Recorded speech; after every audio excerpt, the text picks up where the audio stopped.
we are. Welcome. Well, it's so good to see you again. Glad we can do this. We had that trouble before. And in the audience, welcome. Welcome very, very much to Conversations. Two people that are very dear to my heart and very much friends of the world in a large sense. And that being on my immediate left, Ardeshir and his lovely wife, Eleanor Ommani. Ardeshir is the president of, and Eleanor is a co-founder of the American-Iranian Friendship Committee. And they're also people who are very well associated with. They have own personal experience with the country of Iran. Mm-hmm. They just organized, this being the 23rd of September 2010, organized or helped in a very large way to organize a very large meeting with the president of Iran, Mr. Ahmadinejad. And we had that meeting with a great number of people a couple of days ago. And Ardeshir and Eleanor, welcome wholeheartedly, and thank you for helping put that together. Thank you for having us. It was a really very interesting experience. The man that's running the head of Iran is a very, very smart man. And he's handled himself very well. He acquitted himself very well in interviews he's done with major media figures and so forth. He's somebody that he answered the questions. Do we agree that there has been, in the case of Iran, a hugely seen and very sweeping propaganda campaign against that country? You're familiar, Ardeshir. Don't you think there's been a propaganda campaign that would be very good for the United States of America citizens to get beyond if they possibly could? Or could we start off saying that? What's been the attitude that's been conveyed to the American people about that country that is incorrect in major ways, as you see it with your experience and knowledge of the country? The U.S. mass media has not been helpful in that regard. And since the U.S. mass media is in the control of a small minority of corporations, and also, I must add, the Zionists, the propaganda against Iran is continuous, day and night. There's a lot of fabrications of data and information, but really this does not help the people of the United States. Right.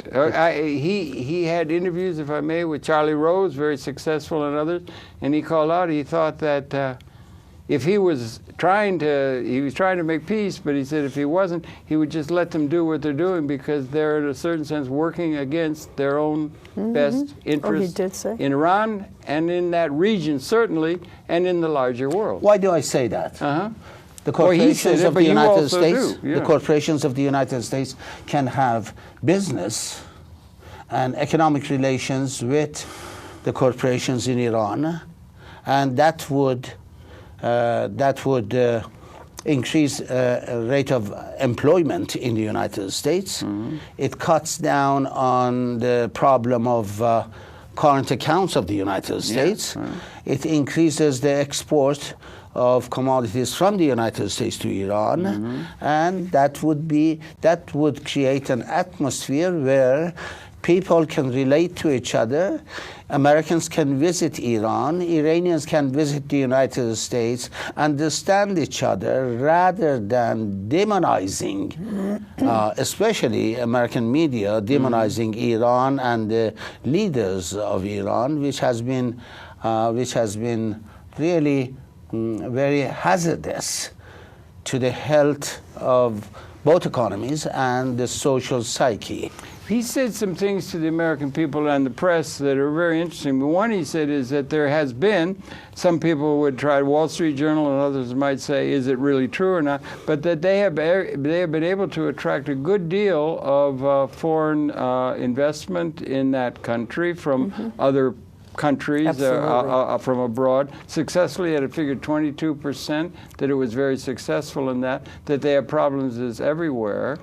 And he also has said that that a survey was done. Let me just ask you, he said there was a survey done, and I'm not exactly sure it's valid. It was, I think it was an American college who did it with the region. You're in a region, and we should have a picture of it in our mind. We're in a region, and that Iran is surrounded on all sides by American, what some people on the left would call imperialistic military might. Well, on all sides. They're fighting wars in 2 places and dropping bombs on the 3rd place. They don't have ground troops. Well, they do have ground troops because they have you know, the monitors on the ground in Pakistan. They are also dropping bombs. Our country is using our tax money to drop bombs on the people in Yemen. Yeah. And they say they are, and President Ahmadinejad made a very good statement. He said, imagine the illogical and cruelness of a nation that says, I'm looking for 3 Taliban with a drone, with a drone. They drop a bomb. Americans should understand that this bomb hits an entire, you know, this whole precision baloney. It is baloney. You know, it's less than 2%, the precision. Yeah, right. I mean, they don't know that. But the Defense Department itself has said it is less than 2%. Right. So you kill innocent women and children in a village.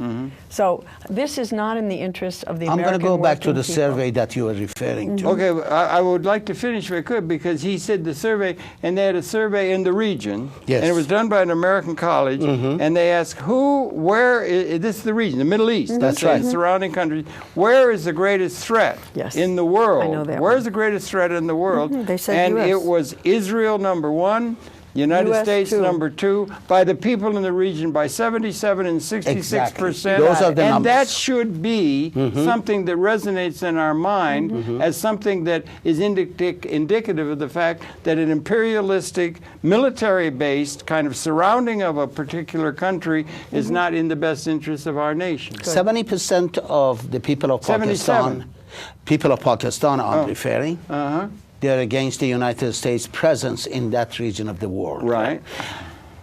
Overwhelming majority probably reaches 75 to 80% of the Turks, people of Turkey. They support Iran's stance with regard to the nuclear fuel enrichment. Okay, that's a big issue. Yeah. And as you're well aware, that Turkey and Brazil, the Prime Minister of Turkey and Brazil President, they got together, they studied the case, they came to the Iranians, they formed an agreement that they came to a conclusion that Iran's nuclear enrichment is not a danger to the region. They came to the United States. Now, who did that? Brazil and who? Brazil and Turkey. What about the International Agency responsible for atomic development? What is that? They invited also IAEA. They've given them a thing against the idea that they're violating the they haven't. No, they haven't done International that. Agency. No. I didn't want to let me finish that go part. ahead. I'm sorry. You're right. That the majority. If you go to Turkey and you say you are an American, if I go to Turkey and I say I am a citizen of the United States, you are. Yeah, they're going to ask me to sit on that bench. But if I say I'm an Iranian, immediately they embrace you, they kiss you, they say you are my brother. I was in a restaurant just an hour ago. That's real. Yeah. Yeah, I was in a restaurant. I didn't know it's a Greek restaurant. Good food? Yeah, good food. I was getting a cup of coffee. Yeah, coffee, okay. And immediately he looked at this and he said, this is from Iran. This flag is from Iran. I said, yes. He said, brother, we support you. Yeah, really? And he's Greek. He embraced me. I couldn't imagine such a warm reception by the owner of the big restaurant here. And he practically said, you can take your coffee for free. Yeah, right. And okay. Yeah. So that's very interesting, yeah. People in Afghanistan, a big minority of Afghani people, they work inside Iran. We receive them. Their language is Persian. Partly at least, and they are comfortable inside Iran working.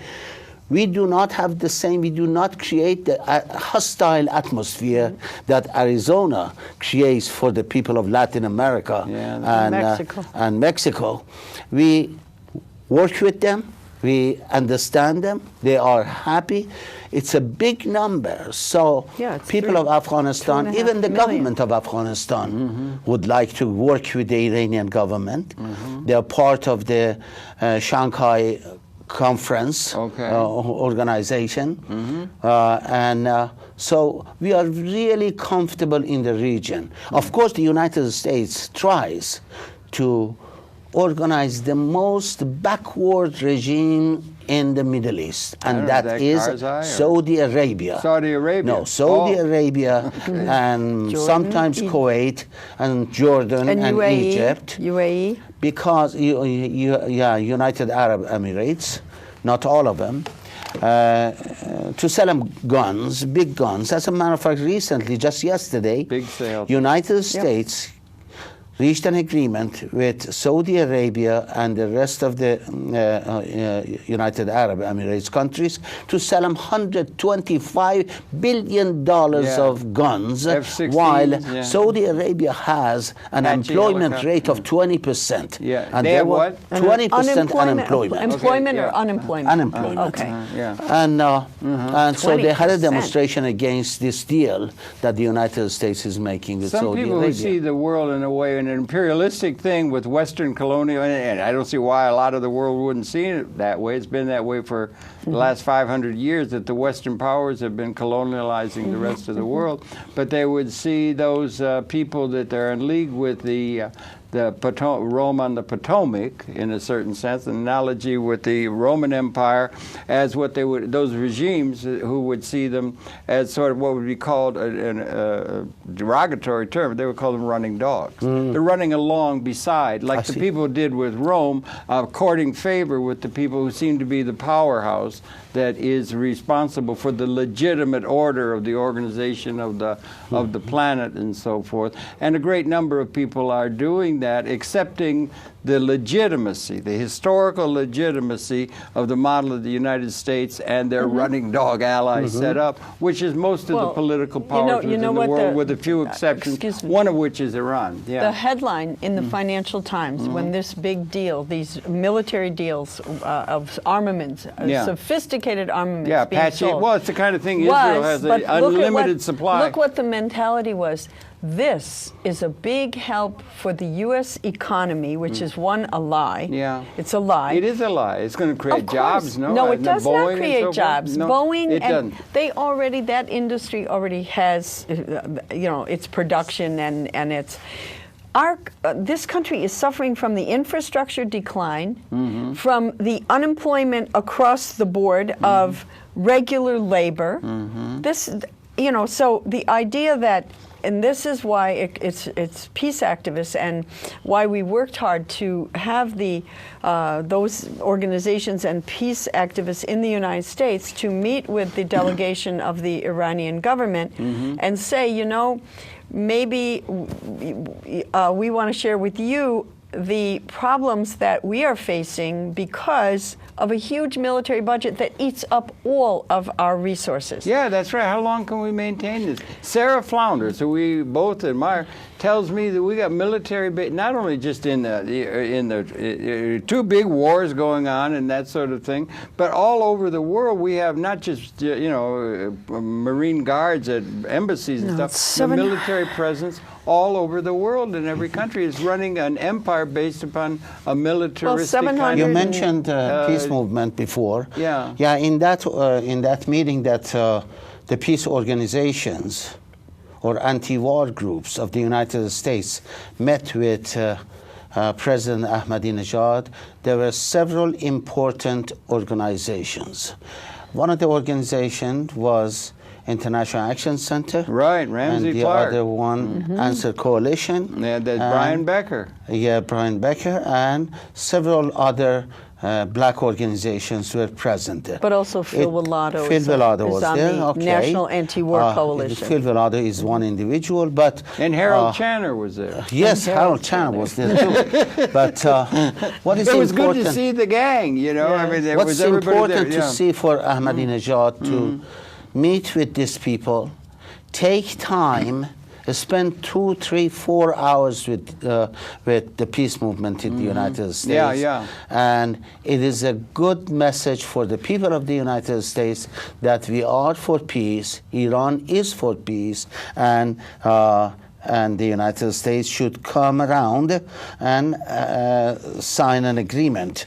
Today, or yesterday, President Ahmadinejad said, we are ready for a dialogue. Well, okay. Has announced it several times, and also today, I think Thursday, President Obama would be talking in the United Nations General Assembly. He already did. He gave a good talk, I thought. A good talk. Did he call for negotiations? He also referred. Yeah, he talked, and Ahmadinejad reports today to the UN. And he the also, 23rd of September. Yeah. Yeah. He said the day before yesterday that the report was that he is going to begin offering a dialogue with Iran, and 5 members, permanent members of the United Nations also announced that they would like to sit with Iran and discuss the question of nuclear energy and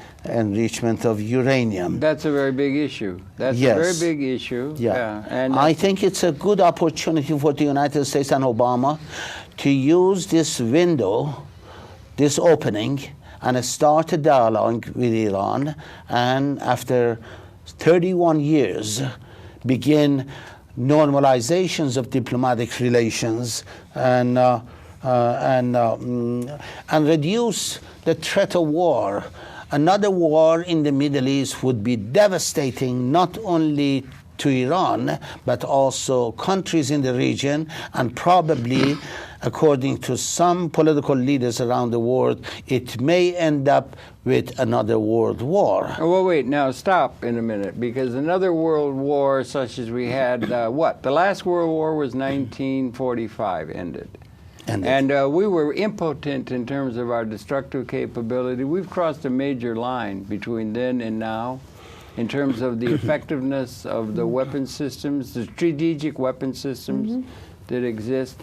I don't think it's possible to contemplate a world war, an all-out world war, where we're really trying to kill each other in an existential fight for, like in the Second World. I don't think that's possible. And it makes my blood run cold when people think about it, because as far as I can tell, and been a lot of research, that despite the start, despite the Russians, the Americans, everything, that the weapon systems that exist are, in fact, if they were to be unleashed as they have been, I don't want to say, they are capable, particularly binary bacteriological, they are capable now of eliminating the entire Homo sapien species. It's a new ball game. Right. It's a new ball game, since World War was so casually done by varying tribes that realpolitik could steal from others and all the rest of it. Something new is in the horizon. It seems to me some of the ideas of Iran might be relevant to the future where the planet requires, rather than just reifying or reestablishing the outdated institute or the outdated aspects of the institutions we've inherited out of history, and begin to look ahead to an order that the future requires for the survival and the progress of the human species in a brand new kind of way. And unfortunately, it doesn't seem to be seen, or it isn't there within intellectual quarters of how we're going to organize in the world. In the world, we don't have a pattern. We don't have a knowledge of what's going on adequate to what the future requires. Iran does not have a plan. In an existential new way. Not the old way of just demonizing the other and so forth. Iran does not have a plan of building a nuclear bomb. And that is the charge. Sometimes the media of the United States and the European imperialist powers wage against Iran. Iran does not have an atomic bomb, but at the same time, Iran demands a nuclear weapons-free Middle East. The only country in that region that has atomic bombs is Israel. Is Israel. But it's okay for them to have it. And it's okay. It's not okay for us. No. But in the logic of the West or of Rome or of the empire, it's okay for those who represent the future, who represent historical legitimacy. Rome felt that way about Dacia. And that kind of thing. They are legitimate. Do you understand? They're trying to establish the legitimacy of their vision. I agree with you in one way about the change, and that is as pathetic as sometimes the United Nations institutions feel. Not pathetic, as weak as they feel in the face of poverty. Remember, they're talking about the millennium, eliminating nuclear weapons. There are those spokespersons, although a lot of money gets put into the media to silence them, who have the rationality that we really have to operate as one world, that no one nation is going to lord it over the others. And that's been a little wake-up call for President Obama.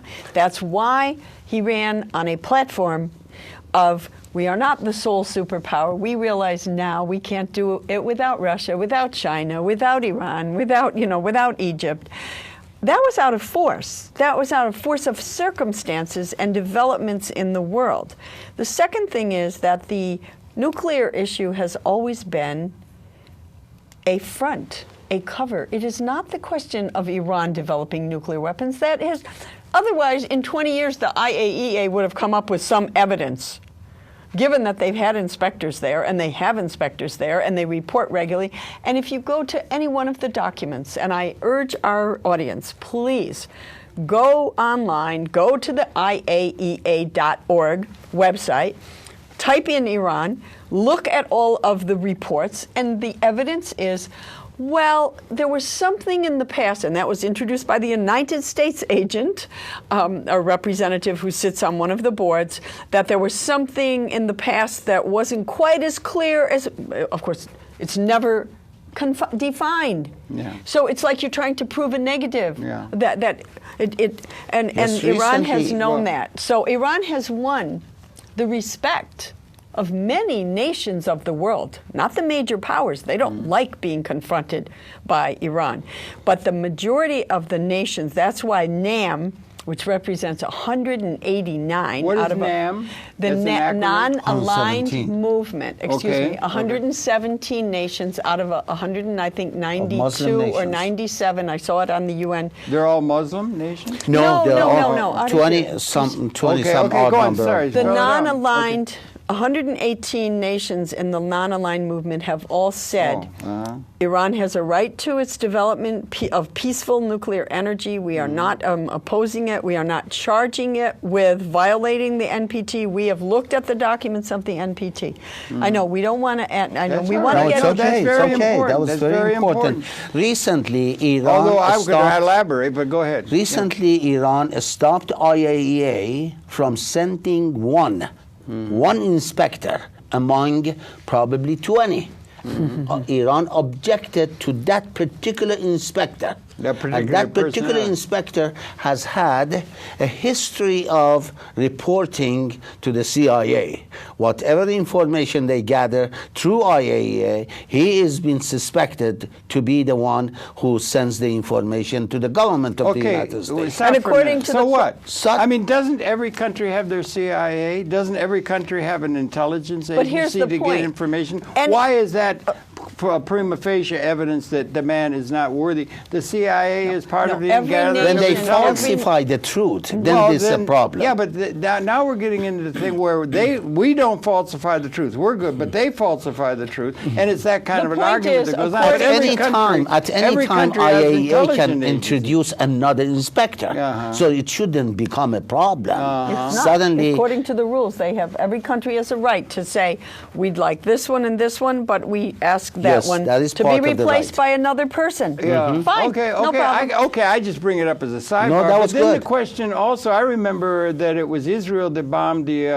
reactor in Iraq. Yes. Just when did it? Of course. Said that we don't care about you. We're going to go do it because it's an existential threat to us. What about the reactor in Syria? And they did it in Syria, and they seem to be able to do that, and they've got this idea. But they can't. I would say, okay, it's an issue, non-proliferation. I'm glad START start. The things are coming down and so But forth. they themselves had 300 bombs. They have 300 bombs, or how many they have. They have that. But it's okay for them to have it. Why? Because what kind they're of psychology legitimate. is No, that? or it's okay for the Americans or the British because they represent historical legitimacy. Don't you understand? Yeah. Anybody who does not question, or anybody who questions the assumptions of their institutions and their institutional assumptions about how the world is to be organized to favor the very big corporations and the wealthy, as always they have, those people then are illegitimate. Right. So they're going to make them illegitimate and attack them in a propaganda barrage, which we've been submitted to. But these are the big powers that they have waged wars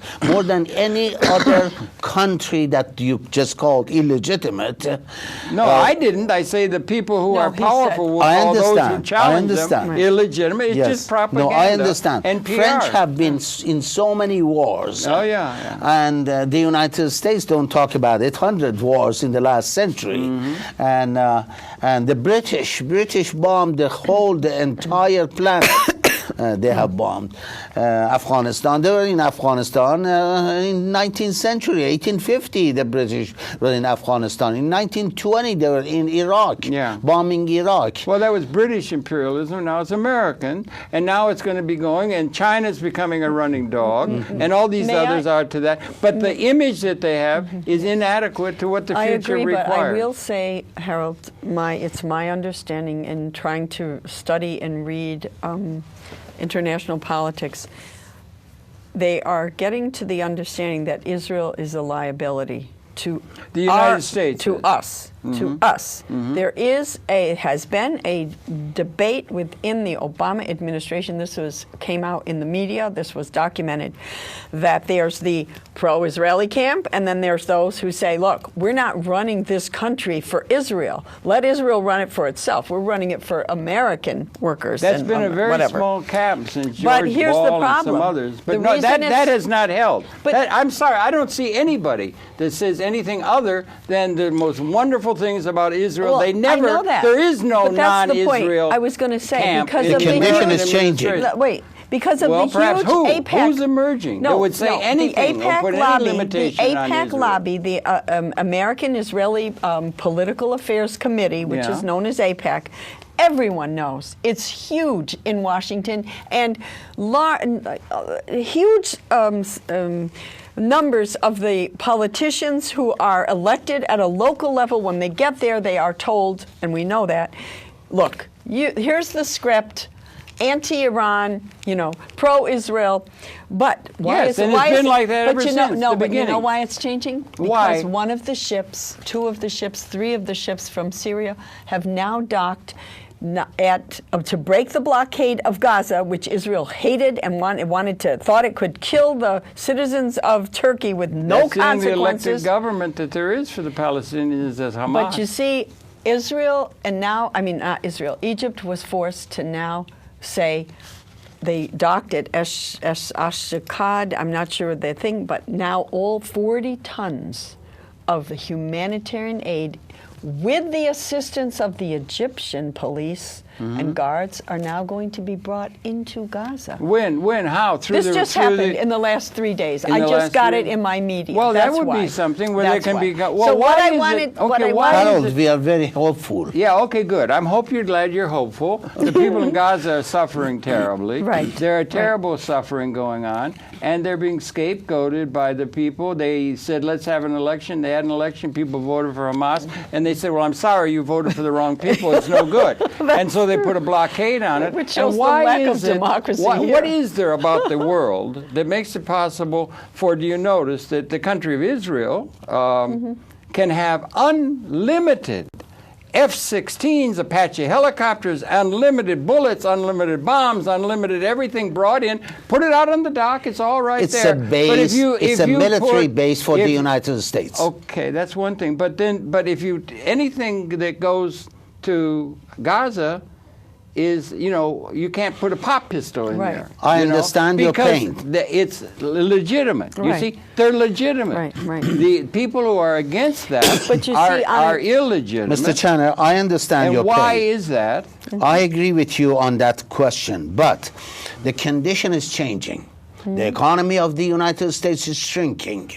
The East is making a lot of progress, especially China, Korea, and Malaysia, Vietnam, Iran's economy right now is $855 billion, which is the 17th from the top. Okay.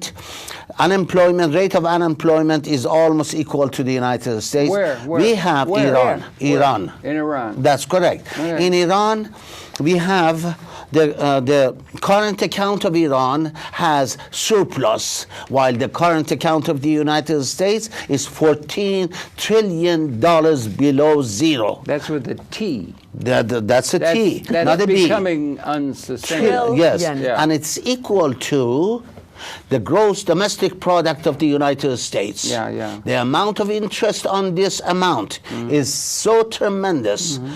Sooner or later, they have to cut down on the military budget. Well, they haven't seemed to do that. Noticed. They want. They'll take it from Social Security and from pensions and from all the things. But if you compare the military budget that passed last week with the military budget that passed a year ago, the military budget was less than this year, was in the order of $563 billion in comparison to $650 billion. Right. They're not talking about it. We know that the United States is retreating in many fronts. Running out of military bullets. Look at the unemployment among the black people. What percentage of the gross domestic product is that for defense or for military? Do you happen to know what the percentage is? It is easy to figure out. How is it trending in terms of history? There is a lot of lies in it. There is a lot of cover-ups because monetarily they say $563 billion, but then the CIA budget is not there, or the Iraq killing machine is not there. The Iraq and the Afghanistan budget is not in the military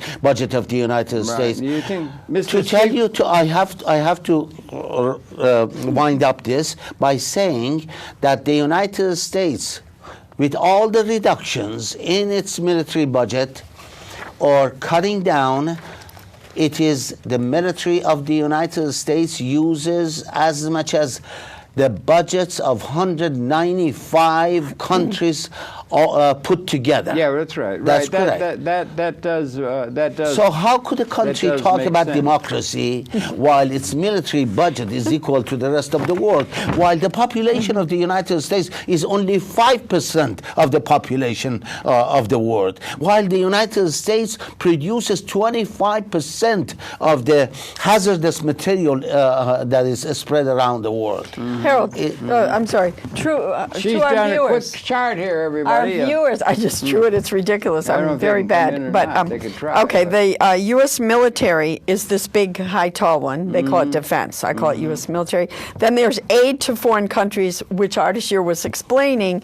He said there's a lot of lies. That is also military and bases and paying for the soldiers, the food and and the setting up of the base. Go all the way to the end here, and you'll see what our nation spends on education and social health and welfare of the people. It's these itty-bitty little tiny, you can barely see them. And this truemajority.org is the name of the institution that has done this. They have pens. You can pull it right out. I have shown people, and they go, oh my gosh, because we have to have an education as to what our money is being used for. Well, do you think Mr. Stiglitz was right? It was going to cost, Iraq was going to cost something on the order of $3 trillion? Yes, it has. That is right. Already has passed that number. Correct. On trying to get that thing, and they still haven't got their act together. Oh, they have been using Iraq's oil. Yeah, okay, but what I'm saying is they don't have, and I just see that it's flaring up again. Do you see? And Iran is surrounded by military bases. That's correct. Do you remember how upset Mr. Kennedy was when Mr. Khrushchev put a couple of missiles down in Cuba, close to us? Right. They're just literally surrounded by that. That's correct. Right. How many bases are there? And if you want to go to why, if you want to go, like Mr. Ahmadinejad said, if you want to go to why there is such a bad feeling in the area toward Israel and the United States, well, they're a little bit fed up with people there bombing and intruding and coming in and occupying and killing people in the name of their view of what is the enemy, being this Islamic boogeyman that is propped up in the media of the West, largely led, I would think, maybe it's worth bringing up, by the paranoia that is held by particularly the Likudnik end of the Israeli political spectrum that will bring out the ideas of the Holocaust and so forth, and the existential challenge to Israel. But it's such an old argument. Yeah, but it's one that is trotted out and brought out. It's always brought out. And they bring it up, and then that's an existential threat to the United States. Despite the media domination by the AIPAC. By AIPAC. Despite that, and despite that their constant misinformation, there are people in the world who read, like my husband and I, who analyze, who go to documents and research, and then we write and we report, and then more people are informed. True Majority is another one. There are many, many, many organizations on the internet that are, and that's the sad thing. And then, of course, there was a whole struggle where they wanted to control the internet, which you probably had someone on here who knew about that they were talking about the net neutrality, and they wanted to pass laws so that little people like us and the small voices were overwhelmed by the dominant big corporations, which are it's not characteristic of our economy. And it's quasi-fascism. Well, if not outright. That's what Benito Mussolini called fascism, where it's all owned by, you have a tiny ownership class it's like feudal. People are like serfs on a feudal estate in the minds of the people who do that. And so this system that's here but you remember is not worthy of what the future requires. And where is it going to come from? I want to give you an example. Is there something from the Islamic world that might inform the future way in which things... And I want to ask you about Iran. You're familiar.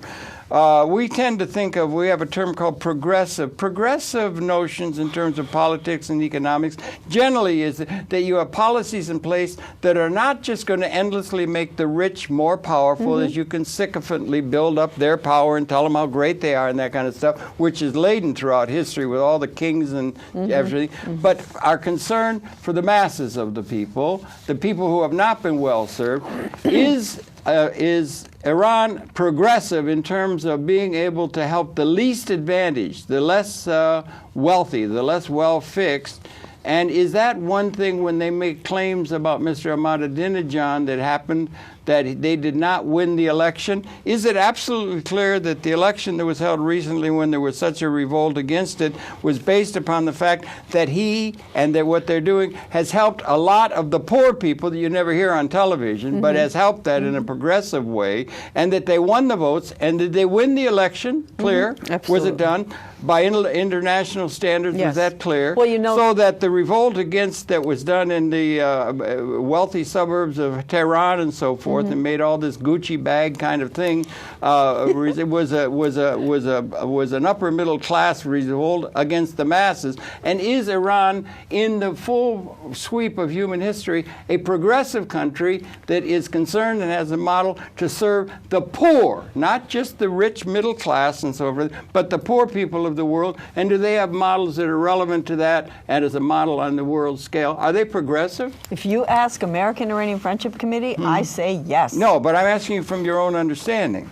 Okay, and then Harold, can you answer those questions? Yes, was the election legitimate? Okay, I want to say something about that. 100%. 100%. No question. No question. Legitimate in the sense that... Excuse me. There are 3 American organizations. No, British. The World Trade. 3 American organizations before the election. They went to Iran and they asked through the polls. Polls. They asked from so many thousands of people, who are you going to vote for?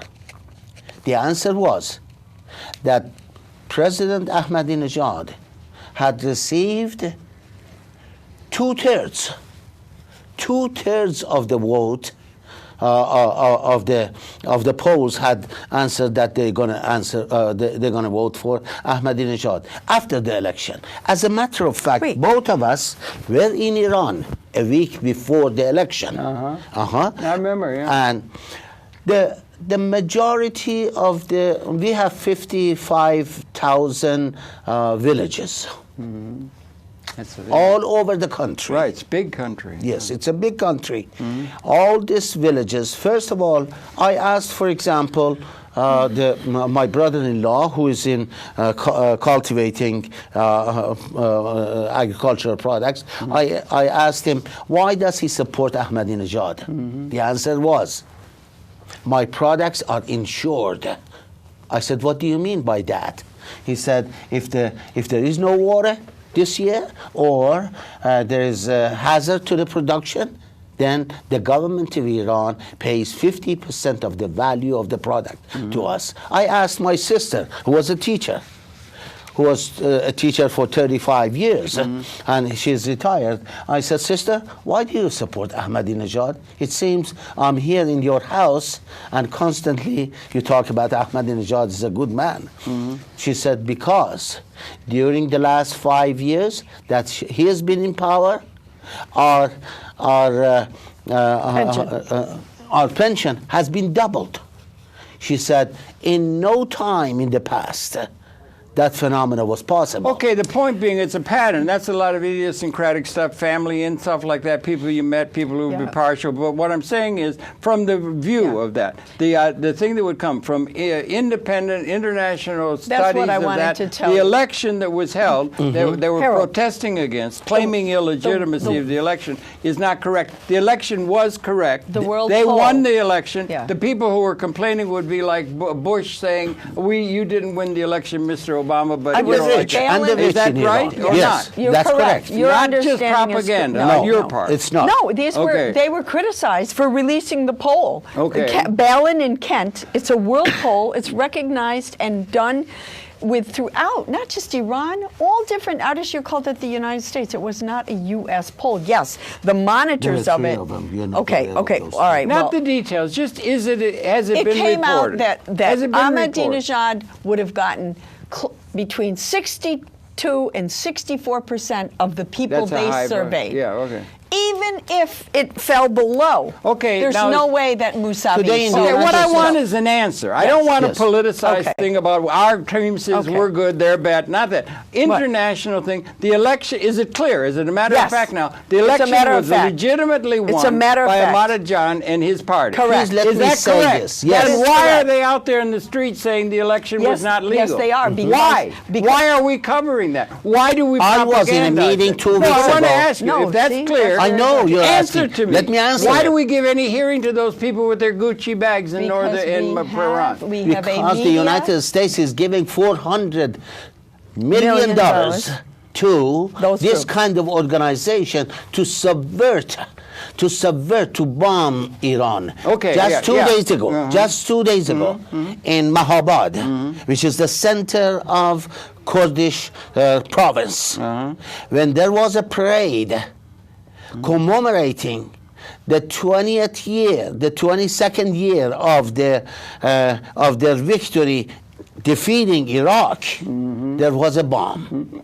The bomb killed 9 children and women and injured 40. Who put those bombs? The Israelis have influence among the Kurds in Iraq. And so does U.S. Why would they have influence in the courts in Iraq? Because they are organizing them to harass the Iranians on this side, or carry out terrorist activities. There's a lot of money and military deals. If Ahmadinejad and company made this revolution and they did it, would that win have been based upon the fact that a lot of people outside of the lobbying people with lots of money, or the people in Tehran with lots of money and research like we do here, we never hear from the people here, but if they were benefited, progressive, helping the poor, not shelving up the rich, caring for the poor is characteristic of that government,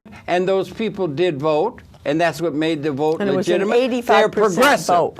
Now, they're progressive. They're taking care of, in the terms of structuring the society, in a way that could be modeled for the least advantaged among us, rather than just shoring up the powerful, rich and powerful, as is happening in most of the West. You heard Ahmadinejad. You heard Ahmadinejad just 2 days ago.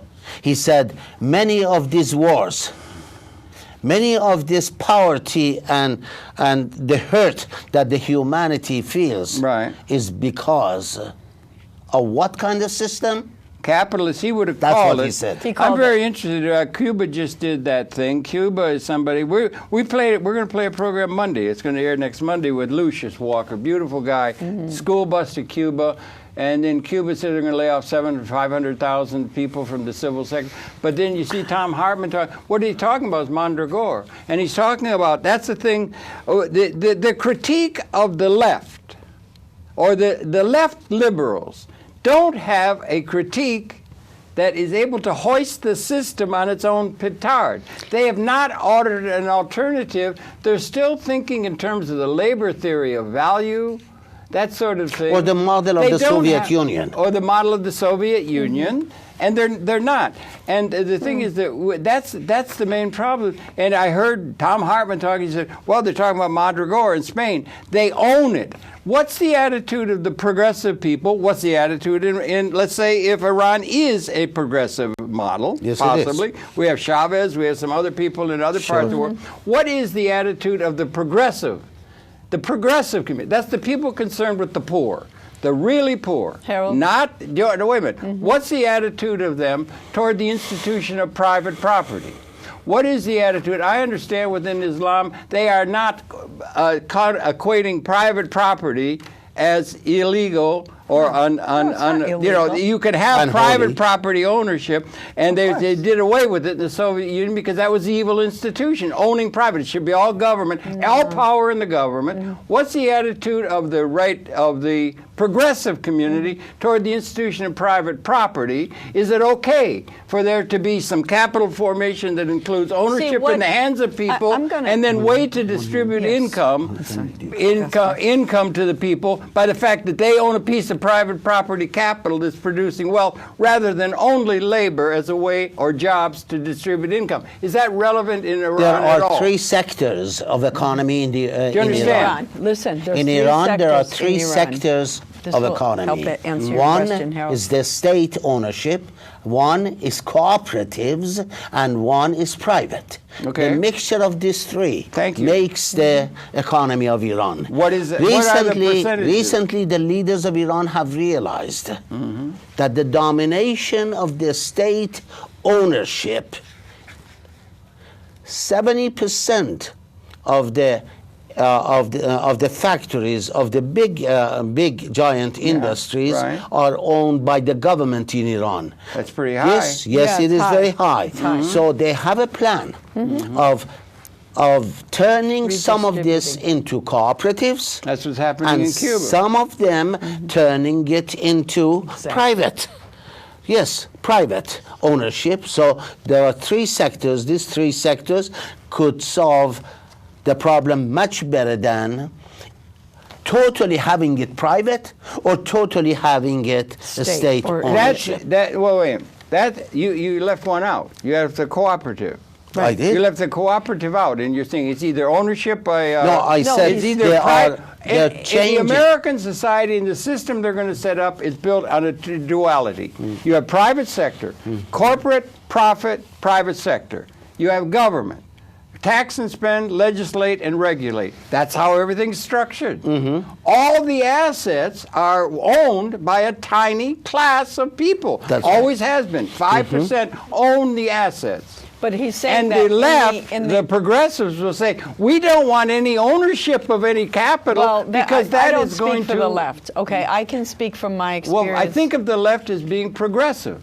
No, the progressives are concerned, and they don't have a critique. The labels don't help so much. Pardon? The labels don't help really so much. Is Iran a progressive country? I think so. Why did he have a whole hall full of people, all of whom were very progressive? Let me just... They were all progressive. They were there at that meeting. That was that kind of... Something you understand what I'm saying? When he first started, he talked about his belief in God's goodness, dignity, and integrity. And I thought to myself, maybe Ahmadinejad's going to only talk about religion or God. But you see, he immediately from that, once he stated where his heart was coming from, then he said, we also have a belief in justice and a belief that the injustices that are going on are wrong and have to be changed. And he said you cannot enforce justice or implement justice if you have big greedy powers which are doing exactly what you said, accumulating everything in their hands of a small minority. What he said was, you have to, he said, it has to be there are more of us than them, and I love that line. That was so beautiful. Well, he said there has to be a public common culture that believes and acts in justice, which is not imposed, and a minority cannot impose its idea. Well, we decide that this is just for you. What it happens in every country. I know in the it world. does. I know. But that's like saying reality doesn't exist. Now, you're talking about generalities. I would like to be more concrete. Yeah. Economic condition of Iran. Right. Iran has, by several indices, probably 20 indices, I would say Iran is making progress. One, the savings. The national savings in Iran is very high. Yeah, he said that. While 22. Yeah. While the debt here, they're completely in deficit. Yeah. People of the United States are in debt. How do we define progressive?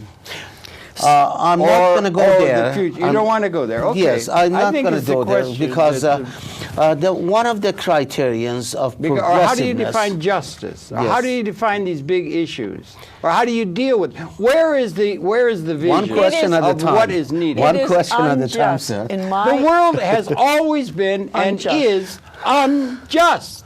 There are a few people who run everything, own all the assets, and the people are like serfs on a feudal estate. But we they don't sell have the serfs, company and they go along like the cows and the chickens. In a feudal state. It is a serfdom that we live under. No, it has been. History is a nightmare of unjust. It's never been just. I know that. People. I'm not saying is there any chance that that is coming? What are the dimensions of what would make it possible for everybody, rather than just the outdated institutions we've inherited from history? He said the foundation of capitalism violates the rights of others. When you start wars to fill up your pockets, and then you go to those countries and you divide the people by tribal and religious differences, which is what the Britain and the United States has historically done. Divide and rule. He said they divide and rule the intellectuals. This will not bring any harmony in this world. And what he said was, stand firm against this injustice, which he said, therefore, identify the main elements that destroy the commonality of humanity. But the commonality of humanity is claimed by governments to take over and get everything for themselves, because we represent the commonality, and all of a sudden all the assets and everything's owned by government people. But if you look at Latin America, wait a minute, when they took over their resources and said to the big monopoly corporations, excuse me, we're running it our way, they were furious, upset. But BP wait a minute. and so forth. Yeah? Yes, yeah, all right. the companies. Yeah, they come in and exploit. What has Brazil been able to do? What has Venezuela been able to do? What is Bolivia doing? What's going on in Colombia? Woo! Lots of militaries going there and lots of bases. What's going back in Rome on the Hudson? What's going back in Rome on the Potomac? I would like to talk about sanctions. Okay, we've only got a couple minutes. I really do not want so much delve. I have studied political economy. I know that. I know political economy. I can cite Marxism here in a long way, or hours and hours. But the United States must stop the sanctions on Iran. It's a war crime. And the threat. Sanctions can be a war crime. And as long as the United States threatens Iran with sanctions, with war, and with arming some terrorist groups to put bombs inside Iran, then it makes it hard really for Iran to reach an agreement and normalize relations with the United States. It would make it hard. If they're going to bomb my house, it would make it hard to get allied with Iran them. will is ready to normalize relations with the United States if the United States does not use sanctions as an instrument of throwing the economy of Iran out of balance and harming the Iranian people, not imposing embargoes on the ships in the middle of the oceans, and creating a war condition. I believe the sanctions on Iran are symbols of war, or it's a beginning of a war. They're acts of war. They're not just symbols, they're acts. They're acts of war. 500,000 people they did in Harold, Iraq with Yeah. those sanctions. How much time do we have left? We only have about 2 minutes left. Oh no, Yeah. that beautiful Iran today. Maybe we should end on that. Okay. What's Showing that? that young man going through Tehran. People don't know what the real Iran looks like. You got a clip? Oh, well, Yeah, if you can run it. I didn't realize we had a clip. Yes, we had Yeah. a clip. Well, can you run it quick? We've only got a couple even minutes. if we How get it, long even is if the clip? it's about Maybe 4 we can go away with that. Yeah, Maybe we that's run what it I'm out if we saying. have to. And Run Harold, the I'm graph. going to say thank you for all of your. Well, I still just think this is really, you I know know, it's so a let's big, run Go that ahead. Can clip we run because that we're running clip? short Even though on- we'll run out, but we'll let Run them. the We'll clip. let We're you talking with leave with Ardeshir scenes and from Eleanor Tehran. Ommani of the Friendship Committee, American Iranian Friendship Committee. Run the DVD if you can. If they Anyone can't, who we'll Just just hit wants that to space contact bar. us, please. Yeah, we'll put your contact Yeah, they information have up at the end. And here we go. There We're it gonna is. run the clip and Okay. we'll go out on that. And we're gonna go out on- Thank you for viewing. We're coming This back. Thank you for Well, inviting us. No, that's all right. We only just got started. You're a very But, close that was friend of very us. good. Now Yes, look, this indeed, is and will Iran, be and forever. Harold, I want you to see. Well, okay, that's This- good. this I don't lovely- know what it is, but okay. You're going to see. I suppose there's audio goes with it. Oh, yeah, huh? yeah, Yeah, well, very- it must be going. They just haven't very pumped it in beautiful. here yet. And Okay, I you're don't know gonna if our see him mics running may be in open. Tehran. Okay. And you'll be surprised at how developed the country is.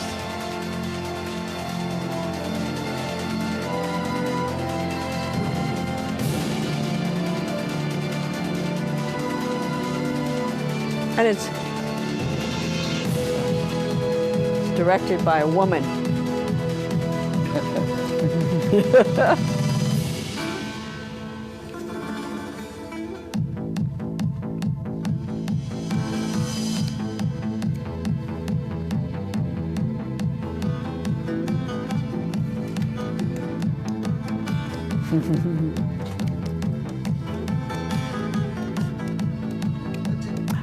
Why are you taking it away?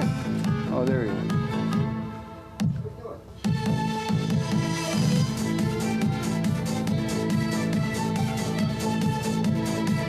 Tehran.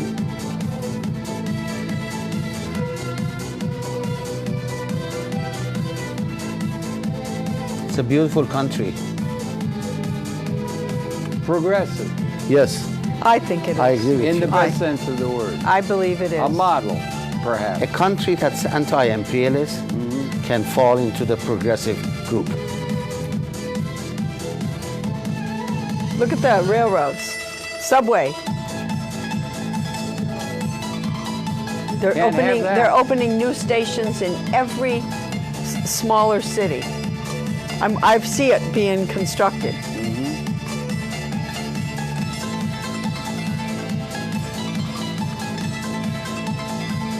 There we go. Very good. Thank you.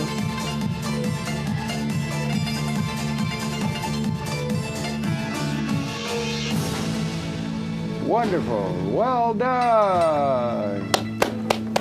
Well done. Okay. What a great ending. Opening Well- to the square. Yeah. But they didn't play the whole thing. No, I know they don't have time. I forgot about it when Harold mentioned.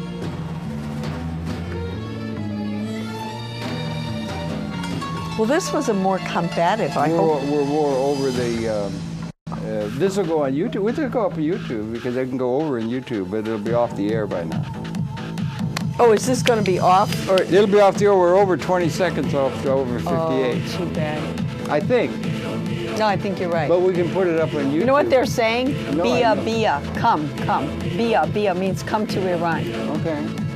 Look at that, beautiful satellite for a third world country, so-called. Third world. I don't think know of it it's third not, world. but no, that's what It's the not U.S. third says. world, is it? There are a lot of. I'm not a third world. No, he's not third world. No. Well, It's a very wealthy. It's the country. 17th country from the top. Right.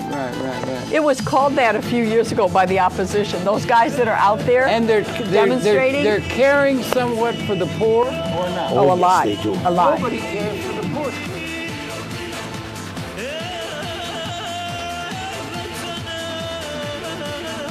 I haven't seen one. Please, next time you go there, Wait a minute. take a picture. There was someone in. Okay, I didn't. Take a picture. I didn't.